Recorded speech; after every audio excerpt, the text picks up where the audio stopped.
എല്ലാ വർഷവും റിസൾട്ട് വരുമ്പോൾ ചിലരുടെ പേര് നമ്മൾ റിസൾട്ടിൽ ഭയങ്കരമായിട്ട് എക്സ്പെക്ട് ചെയ്യുന്നുണ്ടാവും, ഉണ്ടാവും, ഈ പേരുണ്ടാവാനുള്ള സാധ്യതയുണ്ടെന്നുള്ളത്. അങ്ങനത്തെ ഒരു പേരായിരുന്നു കസ്തൂരിയുടെ പേര്. കസ്തൂരി ഷാ എന്നുള്ള പേര് കണ്ടപ്പം എനിക്കങ്ങനെ പ്രത്യേകിച്ച് സന്തോഷം തോന്നുന്നില്ല. കാരണം ഇത് ഞാൻ എക്സ്പെക്ട് ചെയ്തതാണല്ലോ, ഈ ഡാഫിൽ ഈ പേര് ഇവിടെ ഉണ്ടാവണമല്ലോ. ദ ഹാപ്പിനെസ് വാസ് ദാറ്റ് ആ ടോപ്പിലേക്ക് അത് എത്തിയപ്പോഴത്തേക്ക് അത് ഭയങ്കര സന്തോഷമായിരുന്നു.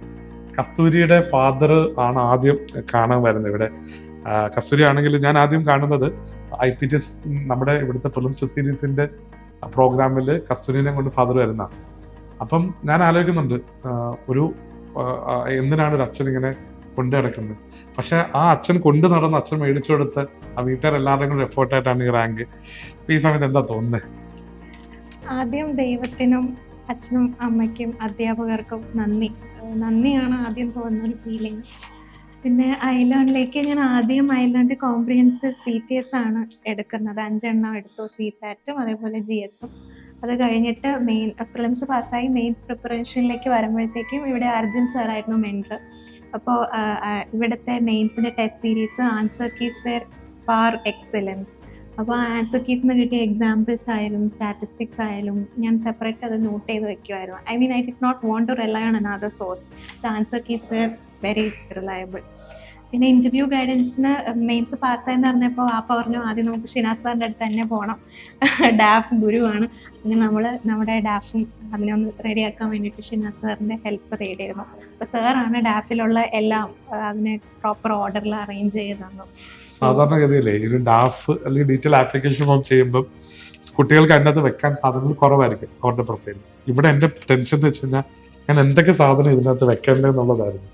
കാരണം നല്ല ഒരു കോളേജ് സ്കൂൾ വിട്ടിട്ട് തന്നെ നല്ലവണ്ണം സ്റ്റഡീസ് നല്ലവണ്ണം എക്സലൻറ്റ് ചെയ്യുന്ന ഒരാളായിരുന്നു. അപ്പോൾ അതുകൊണ്ട് ഒത്തിരി അവാർഡ്സും കാര്യങ്ങളും കിട്ടിയിട്ടുണ്ട്. പ്രൈം മിനിസ്റ്ററിൻ്റെ അവാർഡ്സ്, അങ്ങനെ ഇഷ്ടംപോലെ അവാർഡ്സ് പല തവണയായിട്ട് കിട്ടിയിട്ടുള്ളതാണ്. സോ ഇൻ ദാറ്റ് സെൻസ് ആ DAF was actually very wide, very vibrant DAF. ഇപ്പം എൻ്റെ ടെൻഷൻ എന്തൊക്കെ കാര്യങ്ങൾ അതിനകത്ത് വെക്കണം എന്നുള്ളതായിരുന്നു. പിന്നെ മോക്ക് ഇന്റർവ്യൂ ഇരിക്കുമ്പോഴത്തേക്കും വളരെ ഇൻട്രസ്റ്റിംഗ്, ഭയങ്കര സ്മൂത്ത് ആയിട്ടുമാണ് ആൻസേഴ്സ് പറയുന്നത്. ടു സം എക്സ്റ്റെൻറ്റ് ചിലരെങ്കിലും പറയും, അയ്യോ ഈ കുട്ടി ഇതിങ്ങനെ കാണാതെ പഠിച്ച് പറയുന്നത് പോലെ പറയുന്നു. കുട്ടി അറിയാവുന്ന ഒരാൾക്ക് അറിയാം, അത് കാണാതെ പഠിച്ച് പറയുന്നല്ല. That is her way of answering. എങ്ങനെയായിരുന്നു ഇന്റർവ്യൂ എക്സ്പീരിയൻസ് ഒക്കെ ഉണ്ടായിരുന്നു?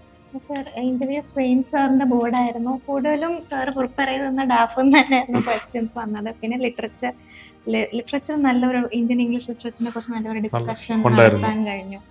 പിന്നെ കേരളത്തിന്റെ financial crisis, Kerala student migration, അങ്ങനെയുള്ള കേരള ഇഷ്യൂസ് ഒക്കെ ഒത്തിരി ഡിസ്കസ് ചെയ്ത് കഴിഞ്ഞപ്പോഴത്തേക്ക് ഇതെല്ലാം നമ്മൾ പറയുന്നു. ഞാനും സാറും 1-on-1 ഓൺലൈനിൽ ചെയ്യാറുണ്ടായിരുന്നു, ഇവിടെ വന്നിട്ടും 1-on-1 എടുക്കാറുണ്ടായിരുന്നു. So that was also very helpful.